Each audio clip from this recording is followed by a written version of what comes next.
والسلام على رسوله الأمين وعلى آله وصحبه أجمعين أما بعد أعوذ بالله من الشيطان الرجيم بسم الله الرحمن الرحيم إن أول بيت وضع للناس للذي ببكة مباركا وهدى للعالمين فيه آيات بينات مقام إبراهيم ومن دخله كان آمنا ولله على الناس حج البيت من استطاع إليه سبيلا ومن كفر فإن الله غني عن العالمين. محترم معزز مسلمان، یہ ایام جس سے ہمارا گزر رہے ہیں، اہل ایمان پوری دنیا بھر سے حج کا فریضہ ادا کرنے کے لیے مکے کا رخ اختیار کر رہے ہیں. ہمارے ملک سے بھی اور ہماری ریاست سے بھی حج کا ارادہ کر کے بہت سے حافظ مکہ اور مدینہ پہنچ گئے. اسلام میں جو عبادات اہل ایمان پر فرض کی گئی ہیں، ان عبادات میں سے ایک بڑی عبادت حج بھی ہے. حج اور زکوٰۃ وہ ایسی عبادات ہے جو مالدار مسلمانوں پر فرض ہے، عام مسلمانوں پر یہ فرض نہیں ہے.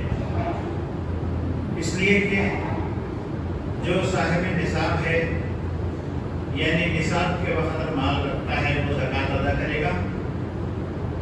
جو حج کے لیے مکہ تک جانے کے اخراجات برداشت کر سکتا ہے اور اپنے غیاب میں گھر والوں کے اخراجات کا انتظام کر کے جا سکتا ہے، اس پر حج فرض ہے.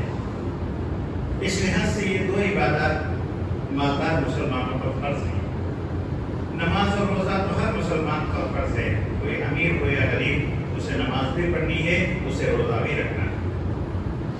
لیکن اس حج کی عبادت کا جو مقام و مرتبہ ہے، اسے ہمیں سمجھنے کی اور اسے اختیار کرنے کی ضرورت ہے. مسلمان اس کا اہتمام کرتے ہیں، اسی لیے اپنی ساری مجبوریوں کے باوجود ہر سال لاکھوں کی تعداد میں حج کا فریضہ ادا کرنے کے لیے مکہ پہنچتے ہیں. بلکہ اس وقت تو صورتحال ایسی بن گئی ہے کہ وہاں کی حکومت کو پابندیاں عائد کرنی پڑ رہی ہیں کہ بہت زیادہ لوگ حج کے خاطر نہ آئیں. ان کا انتظام کرنا دشوار سے دشوار تر ہوتا چلا جا رہا ہے. اس لیے حج کے فریضے کو یاد رکھنا اور اسے ادا کرنا اہل ایمان پر ضروری ہے. جن آیتوں کی میں نے تلاوت کی ہے، اس میں اللہ تعالیٰ نے اس حج کا ذکر کیا ہے، اس سلسلے کی بہت سی باتوں کو بیان کیا ہے. انہی باتوں کے اختصار کے ساتھ میں آپ کے سامنے رکھوں گا. جو آیات میں نے پڑھی ہے اس کا ترجمہ سن لیجیے. بے شک سب سے پہلی عبادت گاہ جو اہل ایمان کے لیے تعمیر ہوئی وہ وہی ہے جو مکہ میں واقع ہے. اس کو اللہ تعالیٰ نے خیر و برکت دی ہے. وہ تمام جہان والوں کے لیے مرکز ہدایت ہے. اس میں کھلی ہوئی نشانیاں ہیں. ابراہیم کا مقام عبادت ہے. اس کا حال یہ ہے کہ جو اس میں داخل ہوا وہ مامون ہو گیا، یعنی امن میں آ گیا. لوگوں پر اللہ کا یہ حق ہے جو اس گھر تک پہنچنے کی طاقت رکھتا ہے وہ اس کا حج کرے، اور جو کوئی اس حکم کی پیروی سے انکار کرے تو اسے معلوم ہونا چاہیے کہ اللہ تعالیٰ تمام دنیا والوں سے بے نیاز ہے.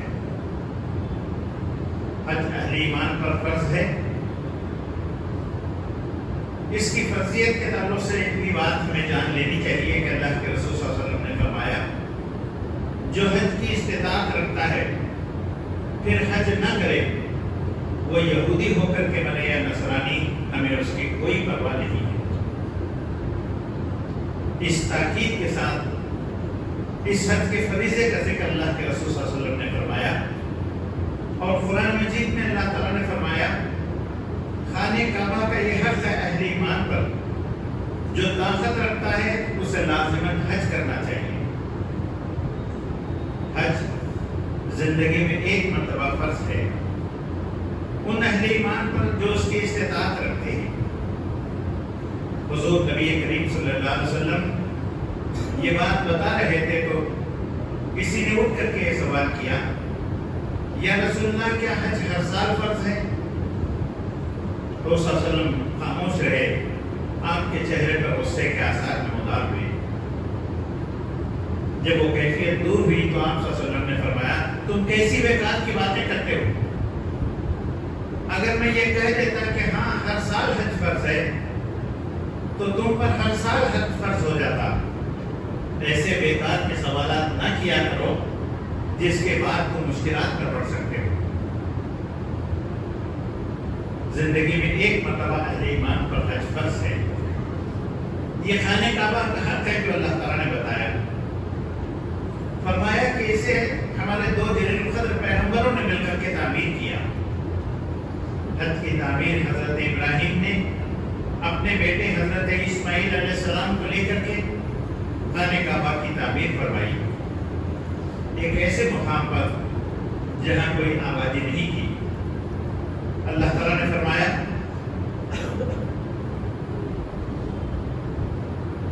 وَزِيَ لِلنَّاسِ لَلَّذِي بِبَكَّةَ مُبَارَكَةً، یہ بکہ کے اندر واقع ہوا ہے۔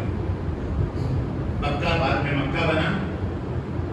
مفسرین بیان فرماتے ہیں کہ بکہ کے معنی پہاڑوں کی وادی کے، جن لوگوں نے حج کیا ہے یا عمرہ کیا ہے ان کو اندازہ ہے کہ خانہ کعبہ ایک ایسے مقام پر واقع ہے جہاں اطراف میں پہاڑ ہے، وہاں تک پہنچنا آسان نہیں ہے۔ آج بھی وہاں پہنچنے کے لیے پہاڑوں کو کاٹ کر کے درے بنائے گئے ہیں، اس کے اندر سے پہنچ کر کے خانہ کعبہ تک آسانی کے ساتھ پہنچا جا سکتا ہے، ورنہ پہاڑوں کو عبور کر کے وہاں تک پہنچنے کی ضرورت پیش آتی تھی۔ برسات پہاڑوں پر برستا تو پانی نشیب میں جمع ہو جاتا اور خانہ کعبہ جہاں واقع ہوا ہے وہ پورا احاطہ پانی سے بھر جاتا۔ آج بھی حج کو جانے والے، عمرے کو جانے والے اس تجربے کو دیکھتے ہیں کہ جب زور کی برسات ہوتی ہے آج بھی سارے انتظامات کرنے کے باوجود بھی خانہ کعبہ اور اس کے اطراف کا علاقہ پانی سے بھر جاتا ہے۔ وہاں کوئی جھاڑیاں نہیں، کوئی درخت نہیں ہے، سائے کا کوئی انتظام نہیں ہے۔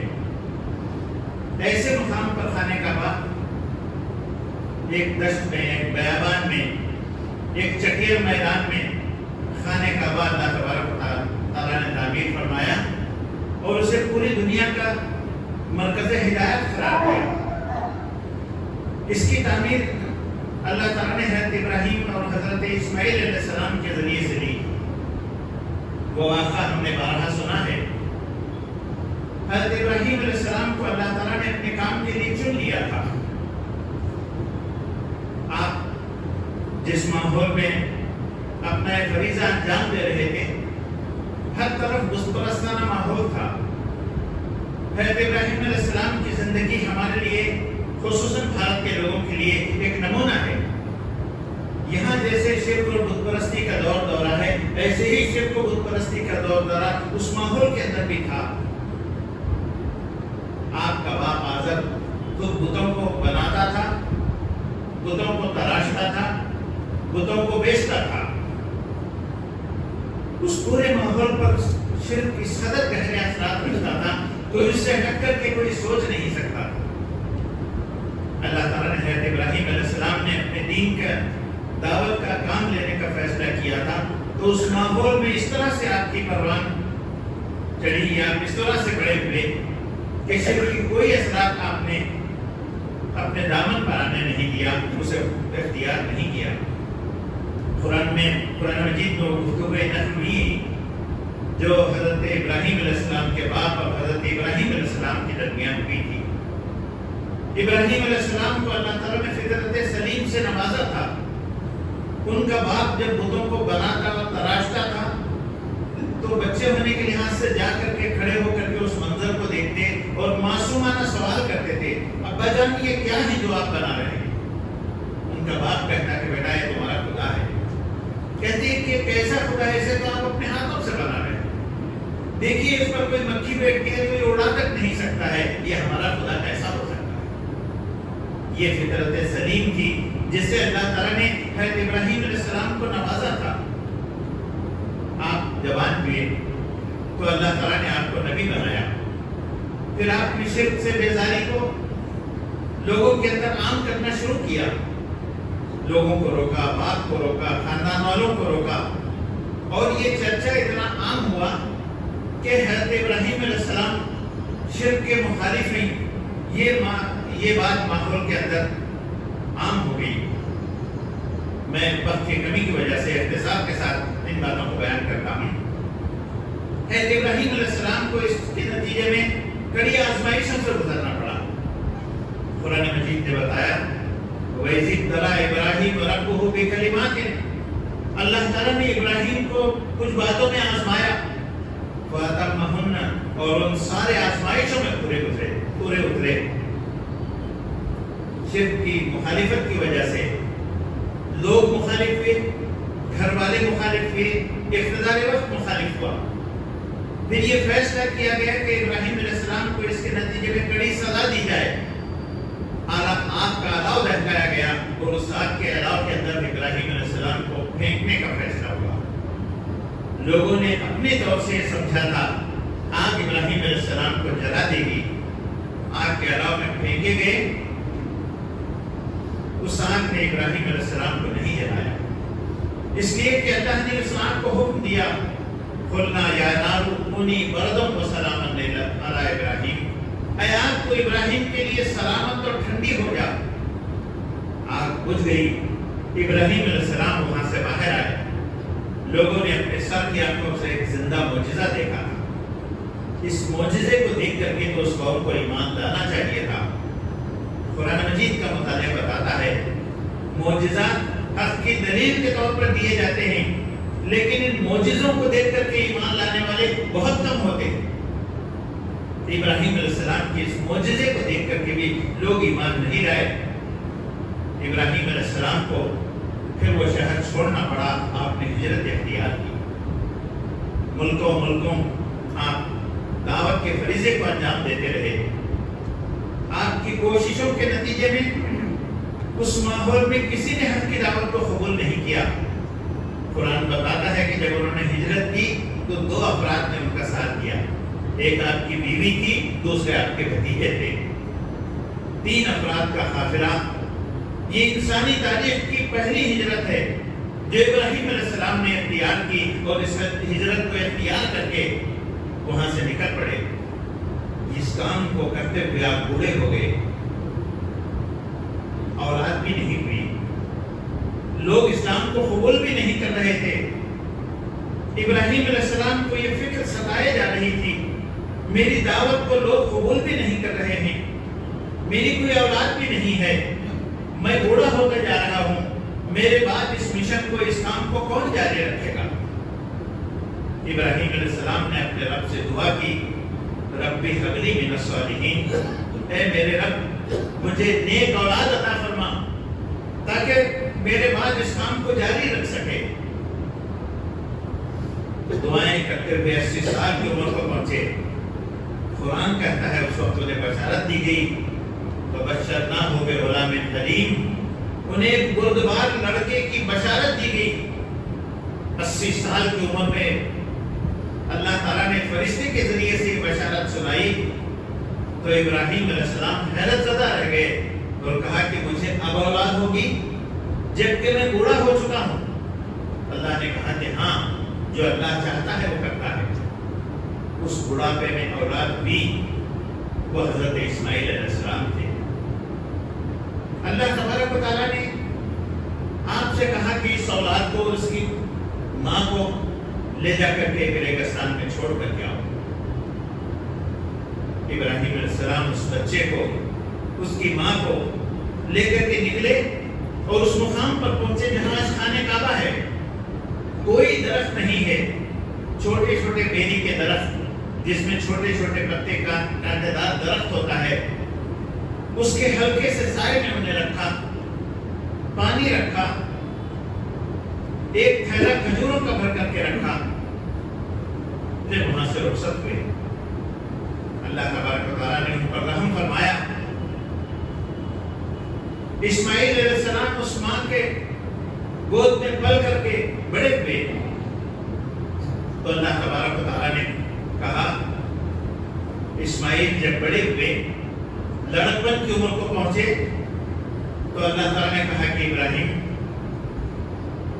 یہاں تم میری عبادت کے لیے گھر تعمیر کرو۔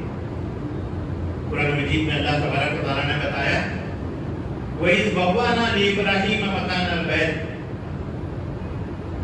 اللہ تبارک و تعالیٰ نے ابراہیم علیہ السلام کو تجویز دی یا حکم دیا یا یہ بات بتائی کہ تم میری یاد کے لیے میری عبادت کے لیے ایک گھر یہاں تعمیر کرو، مکان البیت اللہ تشرک بی شیئا وطہر بیتی للطائفین والقائمین والرکع السجود وأذن فی الناس بالحج،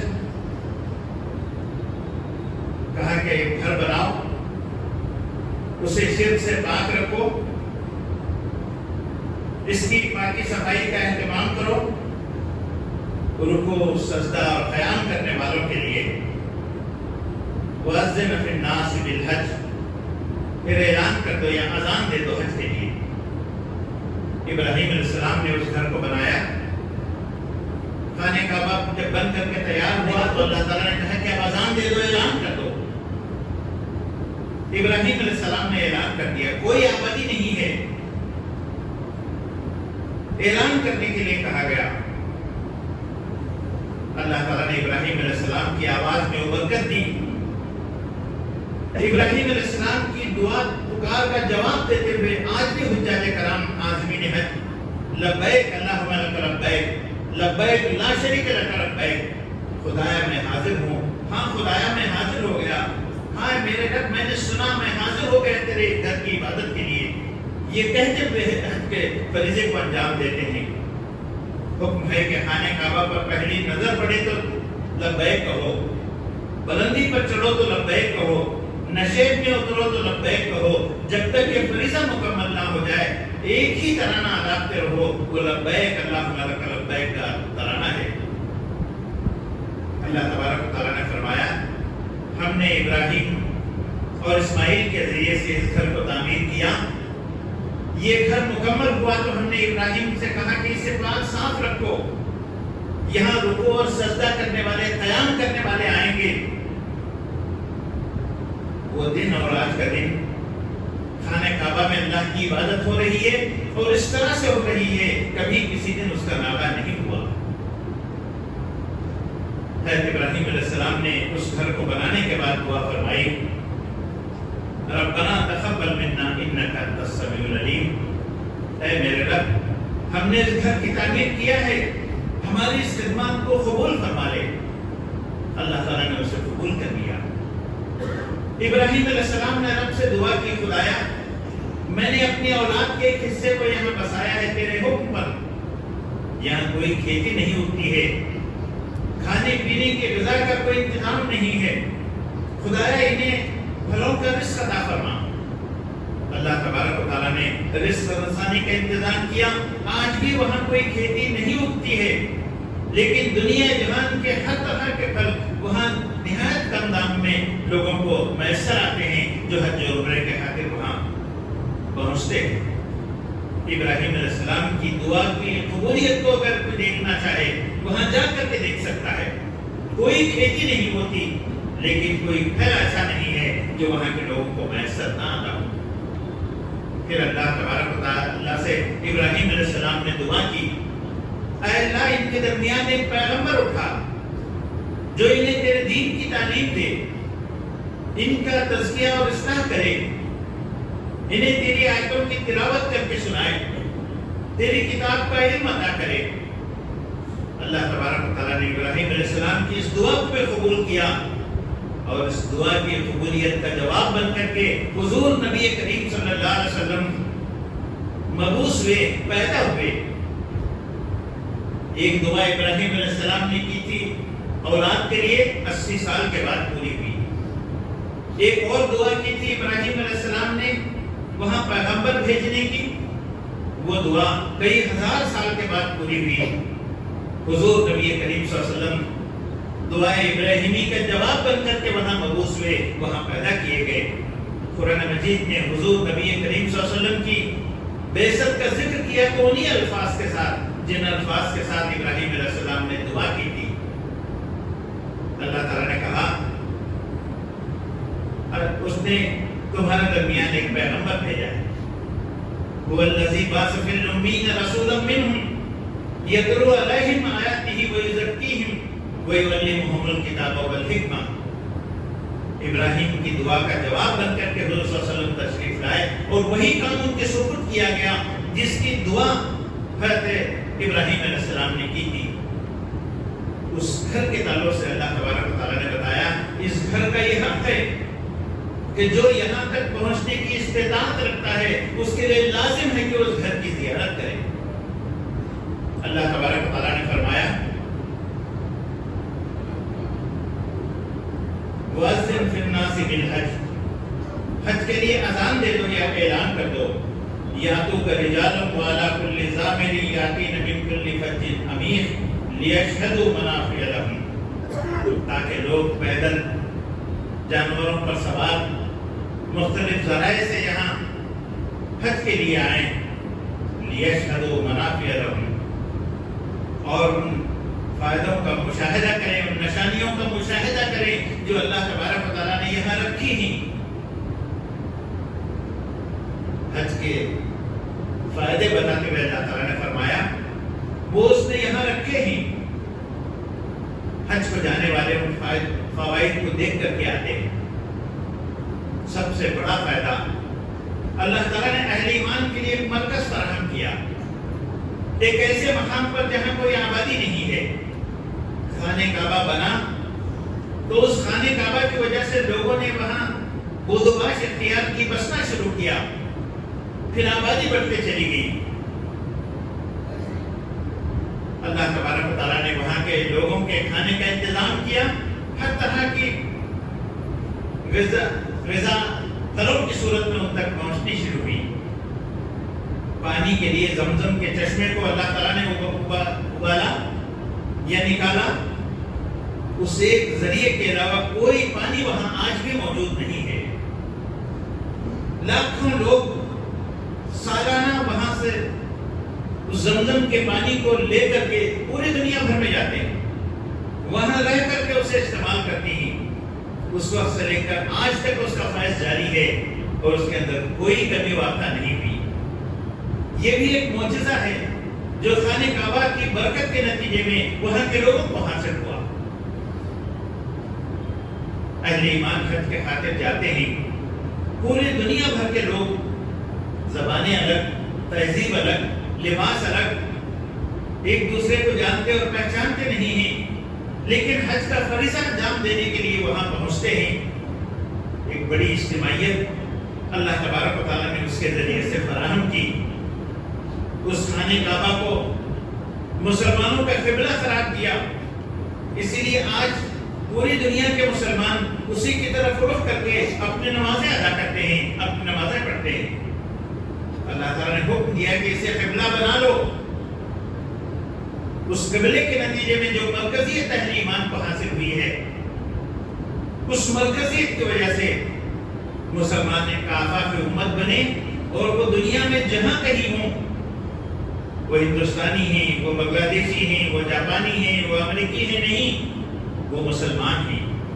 ان کا مرکز خانہ کعبہ ہے، ان کے رہنما ابراہیم علیہ السلام ہیں۔ قرآن مجید نے بار بار ابراہیم علیہ السلام کا ذکر کیا اور بتایا ابراہیم علیہ السلام تمہارے باپ ہیں، ابراہیم علیہ السلام تمہارے رہنما ہیں۔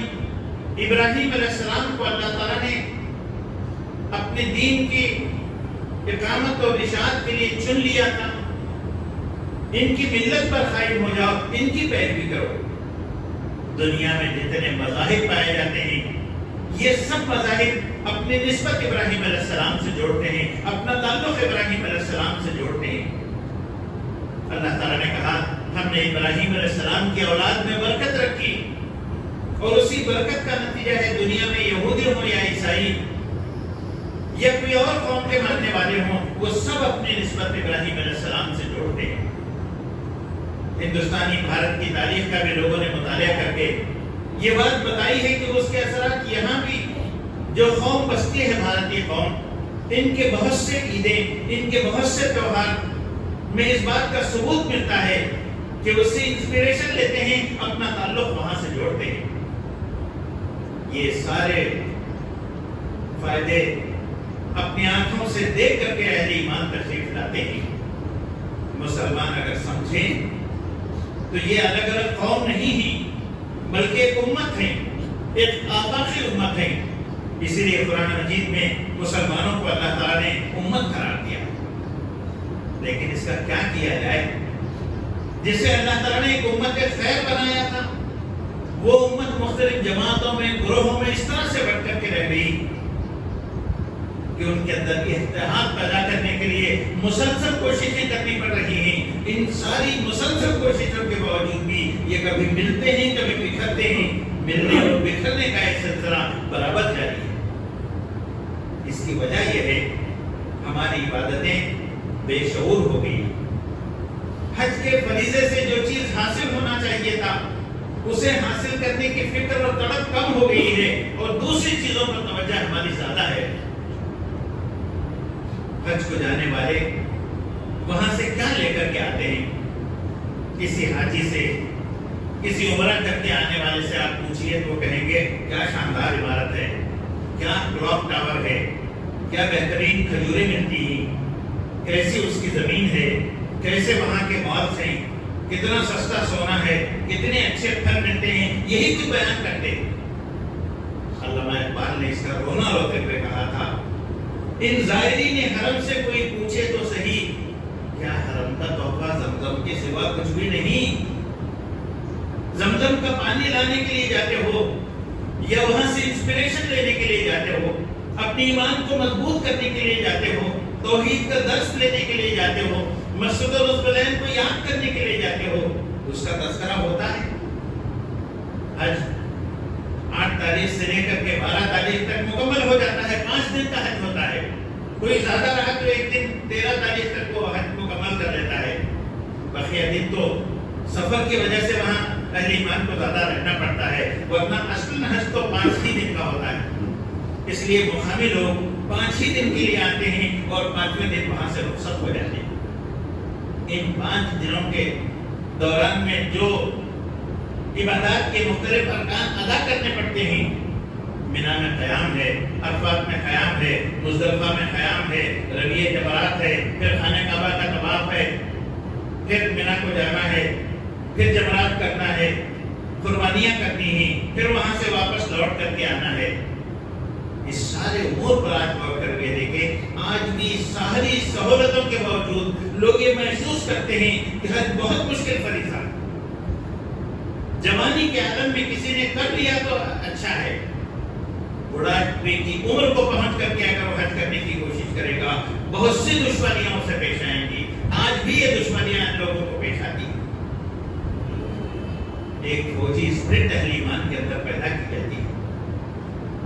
اہل ایمان کو دنیا میں ایک بڑا کام انجام دینا ہے، اس کے لیے جدوجہد ضروری ہے، اس کے لیے دوڑ دھوپ ضروری ہے، اس کے لیے سرگرمی ضروری ہے۔ اہل ایمان اس سرگرمی سے خالی ہو جائیں، ایک پیسی امت بن جائے، ایک خاموش بیٹھنے والی امت بن جائے، ظاہر ہے کہ اپنا مسجد الرسولین کا حق ادا نہیں کر سکتے۔ اللہ تعالیٰ نے بتایا جو لوگ حج کے خاطر جاتے ہیں وہ ان نشانیوں کو دیکھ کر کے یہاں سے جاتے ہیں۔ ان نشانیوں کو دیکھنے کے لیے ہم نے حج کا فریضہ سر انجام دیا ہے۔ حج کے ارکان میں سے ایک رکن قربانی کا ادا کرنا بھی ہے۔ اللہ تعالیٰ نے کہا کہ یہاں پہنچ کر کے لوگ اپنے جانوروں کو قربان کرتے ہیں۔ مینا قربان گاہ ہے، وہاں جانوروں کی قربانیاں ہوتی ہیں۔ قربانی بہت بڑی عبادت ہے۔ اللہ تعالیٰ نے کہا ہے کہ جو استطاعت کے باوجود قربانی نہیں کرتا، کوئی ضرورت نہیں ہے کہ وہ عید کی نماز پڑھنے کے لیے ہماری عیدگاہ میں آئے۔ حج کو جانے والوں پر بھی قربانی فرض ہے، حج کو نہ جانے والوں پر بھی اگر وہ اس کی استطاعت رکھتے ہیں تو قربانی فرض ہے۔ اس عظیم قربانی کا ذکر کرتے ہوئے اللہ تبارک و تعالیٰ نے فرمایا ہم نے ہر قوم کے لیے قربانی کا ایک طریقہ مقرر کیا ہے، اور تمہارے لیے طریقہ یہ ہے کہ اللہ نے جو جانور دیے ہیں اس پر اللہ کا نام لے کر کے ذبح کرو۔ اس کا کیا فائدہ ہوگا؟ اللہ تعالیٰ نے کہا کہ اللہ کے حکم پر ان جانوروں کو جسے اللہ نے مسخر کیا ہے اللہ کے نام پر قربان کرو۔ اللہ نے کہا جن جانوروں کو تم قربان کرتے ہو لَن يَنَالَ اللَّهُ لُحُومُهَا وَلَا دِمَاؤُهَا وَلَكِنْ يَنَالُهُ التَّقْوَىٰ مِنكُمْ۔ تم جن جانوروں کو قربان کرتے ہو نہ اس کا خون اللہ کو پہنچتا ہے نہ اس کا گوشت اللہ کو پہنچتا ہے۔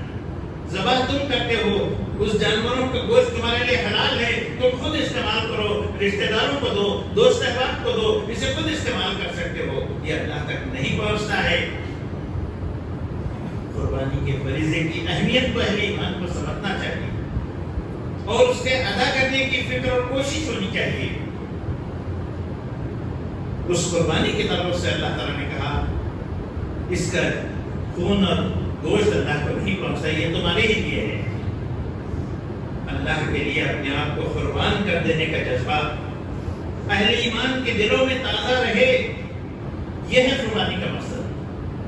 اللہ نے حکم دیا ہے تو آج ہم جانوروں کو قربان کر رہے ہیں، کل اللہ ہم سے ہماری جان مانگے گا تو ہم اپنی جان کا نذرانہ بھی خدا کے حضور پیش کرنے کے لیے تیار ہیں۔ جو قوم، جو امت، جو ملت اس قربانی کے سبب کو یاد رکھتی ہے وہ دنیا میں کبھی غلام نہیں بن سکتی، دنیا میں کہیں دب کر کے نہیں رہ سکتی۔ اہل ایمان دین کے فرائض کو ادا کرنے میں کسی خوف کا شکار نہیں ہو سکتے،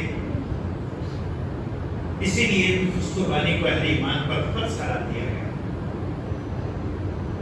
جس ملک میں ہم ہیں، پوری دنیا کے اندر ہم ہیں، امت مسلمہ کو کمزور کرنے کے لیے احساس کمتری میں اور خوف کے ماحول میں مبتلا کیا جا رہا ہے تاکہ یہ لوگ دب کر کے رہیں، تاکہ یہ لوگ احساس کمتری کا شکار ہو کر کے رہیں۔